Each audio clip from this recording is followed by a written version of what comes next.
I know you also wrote about Greg Newsome. Let's transition into that secondary. His role as the slot corner. Take us through that. Well, I kind of said this when it happened, right? Like, this isn't going to end well. His agent is Drew Rosenhaus. A slot corner makes 1/4 of what an outside cornerback makes. So when you're asking a guy who you took in the first round and played really well as a rookie as an outside corner to slide inside to a position that makes not nearly what the other one makes and is probably more difficult, and ask him to learn it on the fly. And then they didn't even bring anybody else on the roster, Dave, that knew they could play slot corner. So it was just Greg, really, right? Like Greg or safeties or however they wanted to play it.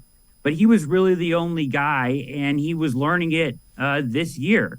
So not a great situation, and I didn't think it would work out well in the long run from the start. I didn't like the idea of getting rid of Troy Hill without a replacement, and it didn't really work out, right? Like, he didn't have as good of a year because he was doing a lot of learning on the job, starting the game outside and sliding inside, which isn't traditionally how teams normally run their nickel package onto the field. Normally, your outside guys just stay outside and you bring on a nickel corner onto the field, not sliding an outside guy inside, which is kind of backwards. And it didn't make sense to me how they did that. Now, we know Joe Woods was a little bit over his head maybe, and certainly he didn't get from Andrew Berry anybody that could play that role.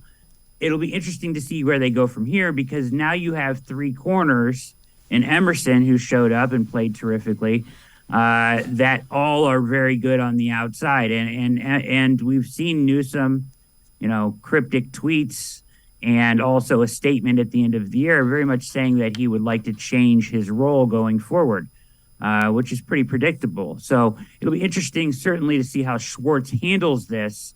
He may have to use Newsome in the inside when all three are healthy, but it's not very often in the NFL, Dave, that all three of your corners are healthy. So as long as you can add a true nickel corner, I think that's the solution, so that Greg can play outside when there's just two of them ready to play. But it'll be interesting to see how he handles the situation, certainly.